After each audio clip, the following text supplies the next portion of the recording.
Vamos a resolver el problema de la prueba de problemas de valores iniciales para ecuaciones de derivas parciales cuasilineales de orden 1. Aquí tenemos esta ecuación, que es de orden 1, ya que solo involucra las derivadas primeras de la función u, y tenemos infinitos problemas de valores iniciales dados por el valor de la solución u en i igual a 0, a través de una función h de x. Vamos a parametrizar el dato inicial. Como aquí lo tenemos parametrizado con la variable x, vamos a tomar como parámetro s la x inicial. La inicial es 0 y la altura inicial es la que nos da el valor de la función u, será inicialmente h de x, es decir, h de s. Escribimos el sistema característico. El coeficiente a es el que multiplica la derivada con respecto a x, el coeficiente b es el que multiplica a la derivada con respecto a y lo que queda al otro lado de la igual es el coeficiente c. Por lo tanto, es una ecuación cuasilineal. Además, es una ecuación lineal homogénea, ya que tiene esta estructura.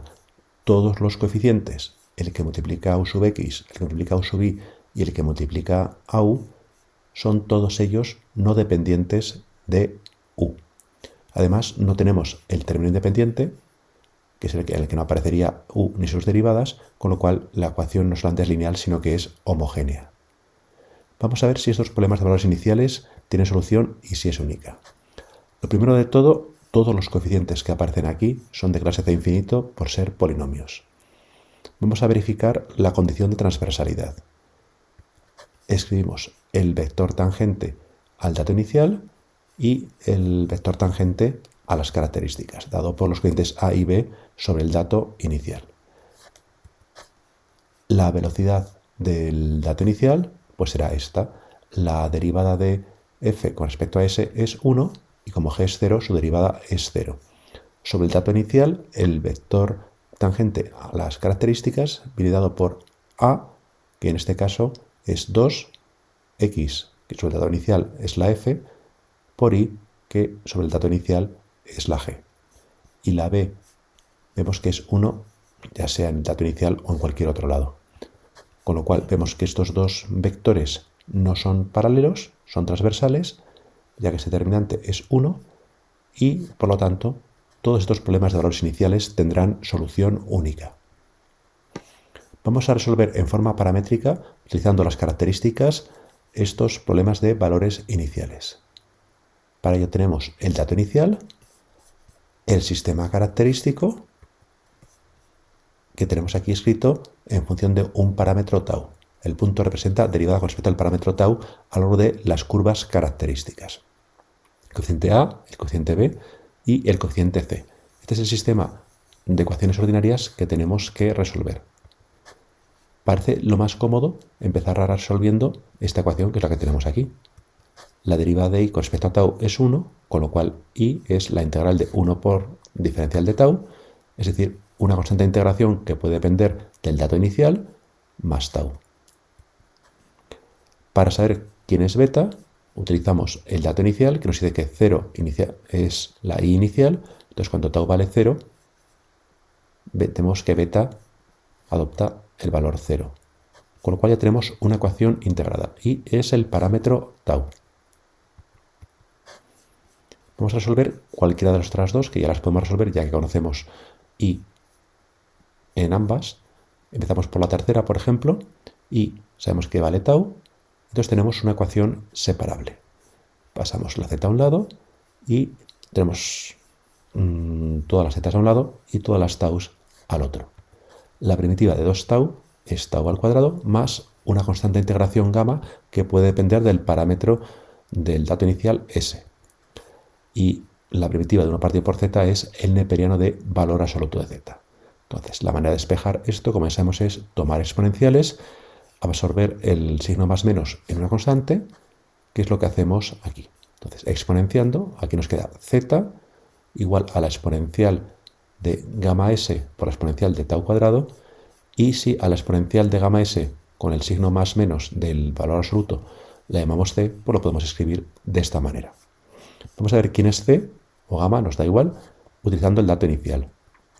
Cuando tau vale 0, aquí queda CDS por exponencial de 0, es decir, 1, con lo cual CDS es la función HDS del dato inicial.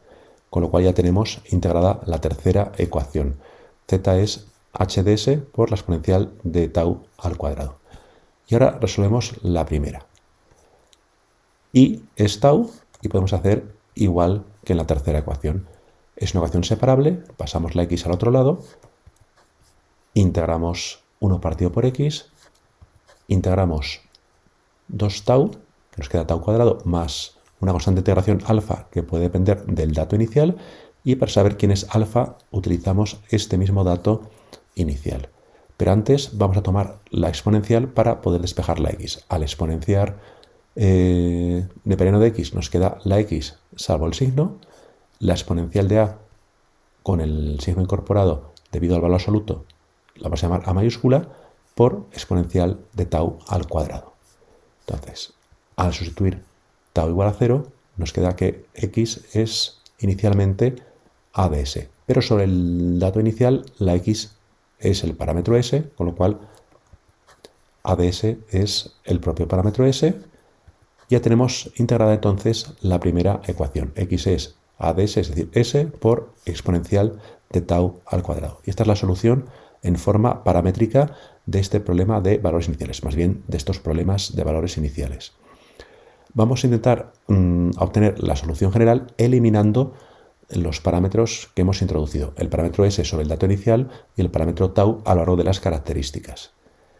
Esto es fácil, ya que tau es la propia i, y de aquí podemos despejar la s.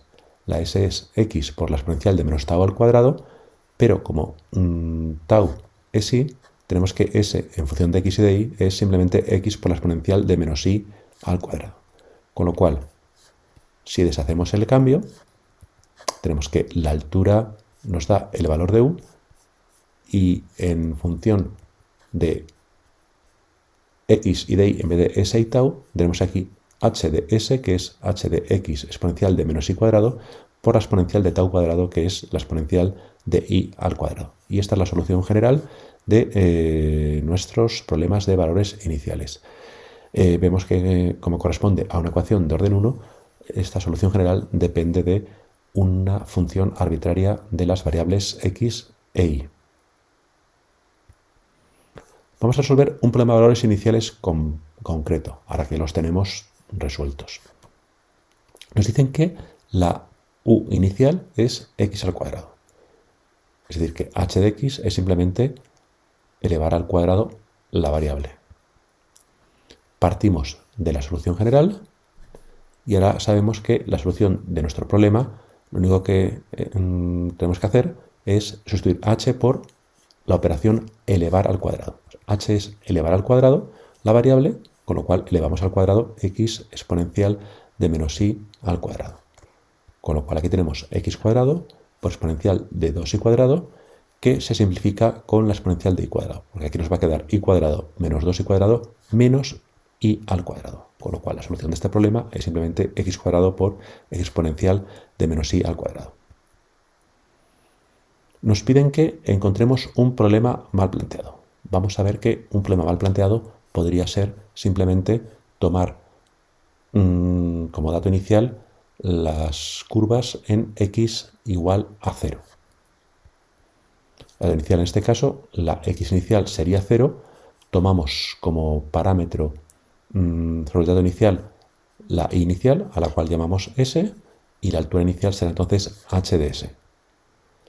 Los coeficientes del sistema característico ya los conocemos, comprobamos la condición de existencia y unicidad de soluciones, a y b y c siguen siendo polinomios, con lo cual de clase de infinito, y aquí es donde tenemos la condición de transversalidad que no se va a cumplir.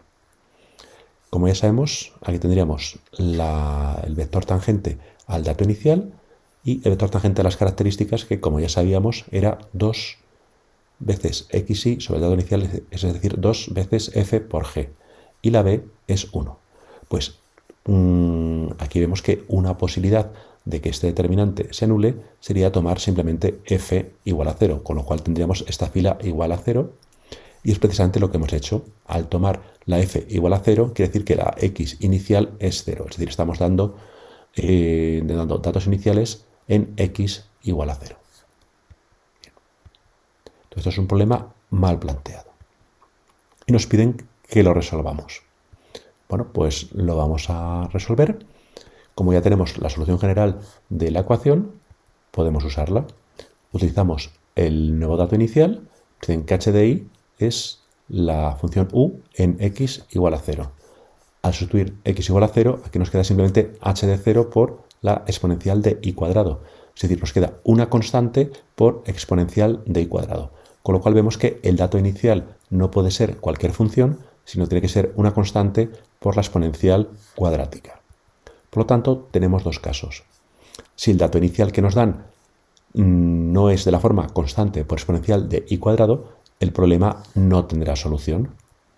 En cambio, si el dato inicial es de la forma constante por exponencial de i cuadrado, será solución cualquier función de esta forma, siempre que la función h que tenemos aquí arbitraria en 0 tome el valor k. Es decir, tenemos infinitas soluciones, porque esta condición la verifican infinitas funciones.